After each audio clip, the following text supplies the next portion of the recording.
Big TV భక్తి సమాచారం WhatsApp ఛానల్లో జాయిన్ అవ్వండి. అన్ని విశేషాలు ఎప్పటికప్పుడు తెలుసుకోండి. నమస్కారం. ఆండాళ్ తిరువలిగలే శరణు. జయ శ్రీకృష్ణ. 21వ పాసురం. ఈ పాసురంలో ఆండాళ్ తల్లి శ్రీకృష్ణుని గుణ గణ రూప లావణ్య శోభాలను ఎంతో అద్భుతంగా వర్ణించారు.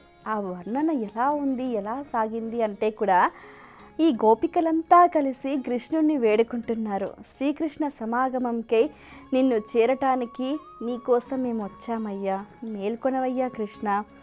పొదుగు కింద పెట్టిన కుండలన్నీ కూడా చకాచకా నిండిపోయి ఆ పాలన్నీ కూడా స్రవిస్తున్న బలిష్టమైన గోసంపద కలిగిన నందగోపుని కుమారా, మేల్కొనవయ్యా అంటూ ఉంటారు. అలాగే ఆశ్రితులను రక్షించడానికి ప్రతిజ్ఞ కల ఓ పరంధామ, మేల్కొనవయ్యా అంటూ ఉంటారు. నీ ప్రతిభ చేత బ్రహ్మాది దేవతలతో సూచింపబడిన పరబ్రహ్మ స్వరూపమా, మేల్కొనవయ్యా అని అంటూ ఉంటారు. నీ పరాక్రమం చేత నీ శత్రువులు దాసులై నీ వాకిట నిలిచి నీకోసం పరితపించుచున్న వారి వలె మేము కూడా నీకోసం వచ్చామయ్యా. నీ పాదాలను సేవిస్తూ నీకు మంగళం పాడడానికి వచ్చామయ్యా, మేల్కొనవయ్యా అంటూ కూడా ఆ కృష్ణుణ్ణి గుణగణాలను ఎంతో అద్భుతంగా వర్ణిస్తూ ఉంటారనమాట. ఈ పాసురంలోని అంతరార్థం ఏంటి అంటే 21 అన్నమాట. ఈ పాసురం 21, 2 + 1 3 అన్నమాట. అంటే ఏంటిది, ఇక్కడ మనకు త్రిగుణాలు, త్రితత్వాలు, త్రిమూర్తులు అన్నీ కూడా ఏకమైన ఒక పరబ్రహ్మ స్వరూప తత్వాన్ని మనకి ఇక్కడ ఈ పాసురంలో ప్రతిబింబిస్తూ ఉంటుంది అనమాట. కృష్ణుణ్ణి వీళ్ళు ఎలా అభివర్ణిస్తున్నారు అని అంటే నందగోపుని కుమారా అని అంటూ ఉంటారు. మరి ఆ నందుడి ఇల్లు ఎలా ఉంది అని అంటే సిరి సంపదతోటి, పాడి పంటలతోటి శోభాయమానంగా ఉంది. కడవల కొద్దీ కూడా పాలు నిండి స్రవించి అలా పారుతూ ఉన్నాయి. అంటే ఏంటి, అంత బలిష్టమైన గో సంపద కలిగిన గోరక్షక, అలాగే ఆశ్రితులను రక్షించాలని ఒక ప్రతిజ్ఞ కలిగిన వాడు. నిజంగా పరమాత్ముడు. మీరు గమనించారా, ఇప్పుడు ఏనుగు కాలు మొసలిలో ఉండిపోతుంది, అవునా? ఏనుగుకు ఏ భాష వచ్చు అని ఆ పరంధాముని ప్రార్థించినట్టనే ఆయన వైకుంఠం నుంచి పరుగు పరుగున చెంగున సిరికిని చెప్పక శంఖచక్ర యుగములు చేదోళ ధరించినట్టు కూడా ఆయన వైకుంఠం నుంచి తరలి వచ్చి గజేంద్రుడికి మోక్షం కలిగించాడే. ఇక్కడ ఏ భాష, ఏ మాధ్యమం ఉంది గమనించారా? అంటే ఏంటి, ఇక్కడ ఆశ్రితులను రక్షించటంలో ఒక ప్రతిజ్ఞ కలిగిన వాడా అంటూ కూడా ఆ స్వామివారిని కీర్తిస్తారు కదా. ద్రౌపదీదేవి వస్త్రాపహరణ సమయంలో కూడా ఆర్తితో పిలిస్తే పరుగున వచ్చి వస్త్రాన్ని అందించిన వాడా. అలాగే మమ్మలను కూడా రక్షించి మమ్మల్ని కటాక్షించుటకు మా కోసం మేల్కొనవయ్యా అంటూ కూడా కృష్ణుని మేల్కొల్పుతూ ఉంటారు. అలాగే ఆ స్వరూపం ఎలాంటి స్వరూపం, మృదు మధుర మందార స్వరూపం. ఈ స్వరూపం ఎవరి కోసం? మా కోసం నువ్వు శరీరాన్ని దాల్చావయ్యా. శ్రీహరి కూడా దశావతారాల్ని దాల్చి దుష్ట శిక్షణ, శిష్టరక్షణ చేశారు కదా. అంటే భక్తుల కోసమే ఒక ఆకారాన్ని ధరించడం అంటే ఏంటి, మత్స్య, కూర్మ, వరాహ, నారసింహ, శ్రీరామత్రయం కదా. ఇన్ని ఆకారాలు ధరించింది దేనికి? భక్త రక్షణ కోసం కదా, దుష్ట శిక్షణ కోసం. అంటే ఈ ప్రపంచంలో ఏవో ఉన్నాయి, ఎన్నో ఉన్నాయి.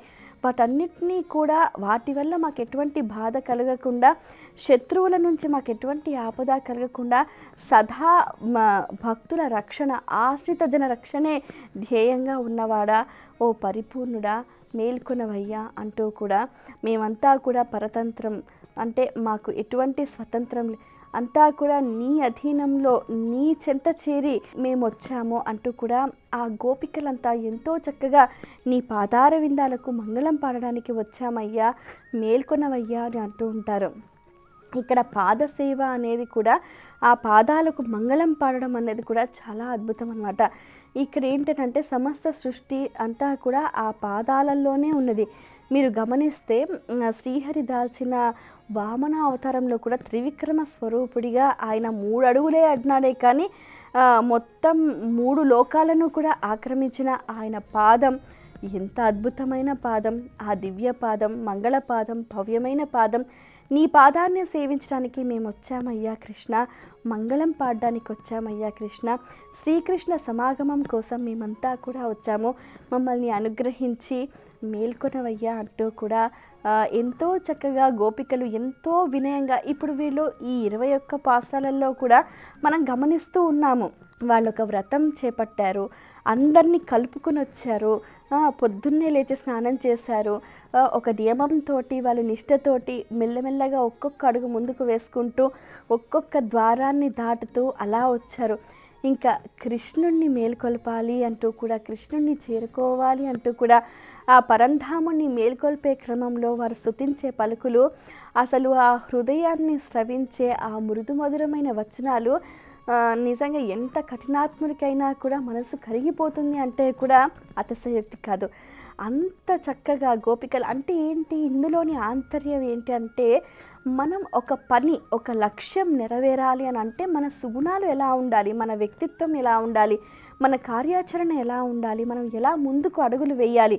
ముందుగా మనం గమనించాం, ద్వారపాలకుడిని వినయంగా అంటే తక్కువ అని చూడకుండా అందరినీ సమాన గౌరవంతో, అలాగే కుటుంబ సభ్యులు నందుణ్ణి, యశోదమ్మను, ఆ తర్వాత మన బలరాముణ్ణి, కృష్ణుణ్ణి తర్వాత నీలాదేవిని, అమ్మను మేల్కొల్పే ప్రయత్నం చేశాం.